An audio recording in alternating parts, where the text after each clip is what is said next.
Hi hello Karnataka, welcomes to Cookswell YouTube channel. ಇವತ್ತು ನಾನು ಮಾಡ್ತಾ ರೆಸಿಪಿ ಬಂದು ಚಪಾತಿ ಕ್ಯಾರೆಟ್ ಪಲ್ಯ ಮಾಡ್ತಾಯಿದ್ದೀನಿ ಬೆಳಗಿನ ಬ್ರೇಕ್ಫಾಸ್ಟ್ಗೆ. ಬನ್ನಿ ಇವಾಗ ಹೇಗೆ ಮಾಡೋದು ತೋರಿಸ್ತೀನಿ. ಅದಕ್ಕಿಂತ ಮುಂಚೆ ಯಾರ್ಯಾರು ಸಬ್ಸ್ಕ್ರೈಬ್ ಮಾಡ್ಕೊಂಡಲ್ಲೇ ನನ್ನ ವೀಡಿಯೋ ನೋಡ್ತಿದ್ದೀರಾ ಸಬ್ಸ್ಕ್ರೈಬ್ ಮಾಡಿ. ನೋಡಿ, ಈ ಬೌಲ್ನಲ್ಲಿ 2 ಬೌಲ್ ಆಗೋವಷ್ಟು ನಾನು ಗೋಧಿ ಹಿಟ್ಟು ತೊಗೊಂಡಿದ್ದೀನಿ, ಅಂದರೆ ಆಶೀರ್ವಾದ ಚಪಾತಿ ಹಿಟ್ಟು. ಹಾಗೆ ರುಚಿಗೆ ತಕ್ಕಷ್ಟು ಉಪ್ಪು ಹಾಕೋತಾ ಇದ್ದೀನಿ. ಈ 2 ಚೆನ್ನಾಗಿ ಫಸ್ಟು ಮಿಕ್ಸ್ ಮಾಡ್ಕೊಳ್ಳಿ. ಆ ನಂತರ ಮಿಕ್ಸ್ ಮಾಡ್ಕೊಂಡಿದ್ದಾದ ನಂತರ ಸ್ವಲ್ಪ ನೀರು ಹಾಕ್ಕೊಂಡು ಸ್ವಲ್ಪನೇ ನೀರು ಹಾಕ್ಕೊಂಡು ಚೆನ್ನಾಗಿ ಒಂದು ಮೀಡಿಯಮ್ ಅದಾಗಿ ಬರೋವರೆಗೂ ಕಲಿಸ್ಕೊಳ್ಳಿ. ಈ ಕಡೆ ಗಟ್ಟಿನೂ ಆಗಬಾರ್ದು, ಈ ಕಡೆ ತುಂಬ ತೆಳುವೂ ಆಗಬಾರ್ದು, ಮಧ್ಯ ಭಾಗದಲ್ಲಿ ಇರಬೇಕು. ಆ ಥರ ಕಲಿಸ್ಕೊಳ್ಳಿ. ಈ ಒಂದು ಮುಕ್ಕಾಲು ಭಾಗ ಕಲಿಸ್ಕೊಂಡಿದ್ದೀನಿ ಅಂತ ಆದಮೇಲೆ ನಾದ್ಕೊಂಡಿದ್ದಾದಮೇಲೆ ಒಂದು 4 ರಿಂದ 5 ಟೇಬಲ್ ಸ್ಪೂನ್ ಕಡಲೆಕಾಯಿ ಎಣ್ಣೆ ಹಾಕ್ಕೊಂಡು ಒಂದು 5 ನಿಮಿಷಗಳ ಕಾಲ ತಿರ್ಗಾಗಿ ನಾದ್ಕೊಳ್ಳಿ.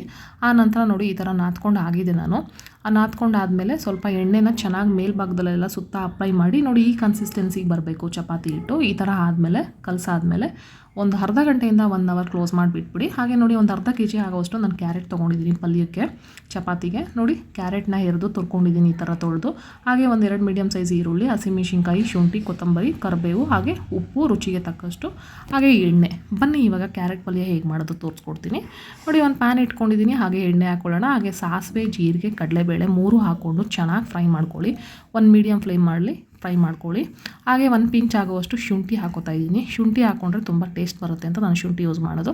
ಹಾಗೆ ಹಸಿಮೆಣಸಿನ್ಕಾಯಿ ಮತ್ತು ಮಣ್ಣು ಕಟ್ಟಿರೋ ಮೆಣಸಿನ್ಕಾಯಿ, ಸಾಂಬಾರ್ಗೆ ಹಾಕ್ತೀವಲ್ಲ ಮೆಣಸಿನ್ಕಾಯಿ, ಆ ಮೆಣಸಿನ್ಕಾಯಿ, ಹಾಗೆ ಕೊತ್ತಂಬರಿ ಸೊಪ್ಪು 3 ಹಾಕ್ಕೊಂಡು ಚೆನ್ನಾಗಿ ಫ್ರೈ ಮಾಡ್ಕೊಳ್ಳಿ. ಹಾಗೆ ಕರಿಬೇವು ಹಾಕ್ತಾಯಿದ್ದೀನಿ, ಅದನ್ನು ಚೆನ್ನಾಗಿ ಫ್ರೈ ಮಾಡ್ಕೊಳ್ಳಿ ಒಂದು 5 ನಿಮಿಷಗಳ ಕಾಲ ಮೀಡಿಯಮ್ ಫ್ಲೇಮ್ನಲ್ಲಿ. ಹಾಗೆ 2 ಮೀಡಿಯಮ್ ಗಾತ್ರದಷ್ಟು ಈರುಳ್ಳಿ ಹಾಕೋತಾ ಇದ್ದೀನಿ. ಹಾಗೆ ರುಚಿಗೆ ತಕ್ಕಷ್ಟು ಉಪ್ಪು ಹಾಕೋತಾ ಇದ್ದೀನಿ. ನಾನು ಈರುಳ್ಳಿಗಷ್ಟೇ ಉಪ್ಪು ಹಾಕಿರೋದು. ಅದನ್ನು ಅಷ್ಟೇ ಕಂದು ಬಣ್ಣ ಬರೋವರೆಗೂ ಚೆನ್ನಾಗಿ ಫ್ರೈ ಮಾಡ್ಕೊಳ್ಳಿ. ನೋಡಿ, ಈ ಥರ ಫ್ರೈ ಮಾಡ್ಕೋಬೇಕು. ಆದ ನಂತರ ಒಂದು ಅರ್ಧ kg ಆಗೋವಷ್ಟು ಕ್ಯಾರೆಟ್ನ ತುರಿದಿಟ್ಕೊಂಡಿದ್ನಲ್ವ, ಅದನ್ನು ಹಾಕೋತಾ ಇದ್ದೀನಿ. ಇದನ್ನು ಹಾಕ್ಕೊಂಡು ಚೆನ್ನಾಗಿ ಮಿಕ್ಸ್ ಮಾಡಿ ಒಂದು 5 ರಿಂದ 10 ನಿಮಿಷಗಳ ಕಾಲ ಮೀಡಿಯಮ್ ಫ್ಲೇಮ್ ಮಾಡಿ ಮುಚ್ಚಿಬಿಡಿ.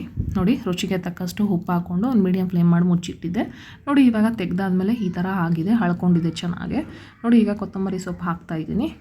ಕ್ಯಾರೆಟ್ ಪಲ್ಯ ರೆಡಿ ಆಗಿದೆ. ತುಂಬ ಚೆನ್ನಾಗಿರುತ್ತೆ, ನೀವು ಒಂದು ಸರಿ ಟ್ರೈ ಮಾಡಿ. ಹಾಗೆ ಬನ್ನಿ ಇವಾಗ ಅರ್ಧ ಗಂಟೆಯಿಂದ 1 ಅವರ್ ನಾದಿಟ್ಟಿದ್ದೆ. ನೋಡಿ, ಈ ಕನ್ಸಿಸ್ಟೆನ್ಸಿಲಿ ಎಷ್ಟು ಸಾಫ್ಟಾಗಿ, ನೋಡಿ ಪ್ರೆಸ್ ಮಾಡಿದ ತಕ್ಷಣ ಒಳಗಡೆ ಹೋಗ್ತಿದೆ. ನೋಡಿ, ಕಲಸಾದ ನಂತರ 1 ಅವರ್ ಇಟ್ಟರೆ ನೋಡಿ ಆ ಥರ ಮೃದುವಾಗಿ ಚಪಾತಿ ಆಗುತ್ತೆ. ನೋಡಿ, ಇವಾಗ ಉಂಡೆ ಮಾಡಿಕೊಂಡು ಚಪಾತಿನ ಹೇಗೆ ಮಾಡೋದು ತೋರಿಸ್ತೀನಿ, ಲಟ್ಸೋದು. ನಾನು ಚಪಾತಿಗೆ ಎಣ್ಣೆ ಹಾಕ್ಕೊಂಡು ಲಟ್ಸ್ಕೊತೀನಿ.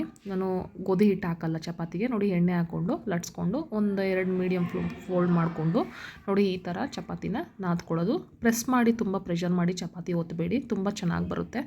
ಹಾಗೆ ಲೈಟ್ ಆ್ಯಂಡ್ ವೆಯ್ಟಾಗಿ ಒತ್ತಬೇಕು. ನೋಡಿ, ಇವಾಗ ಹಂಚು ಬಿಸಿ ಮಾಡ್ಕೊಂಡು ಇಟ್ಕೊಂಡಿದ್ದೆ. ಹೈ ಫ್ಲೇಮ್ ಮಾಡಿಕೊಂಡು ಚಪಾತಿನ ಬೇಯಿಸ್ಕೋಬೇಕು ನೀವು. ನೋಡಿ, ಎಷ್ಟು ಚೆನ್ನಾಗಿ ಉಬ್ಬಿ ಬರ್ತಾಯಿದೆ ಚಪಾತಿ.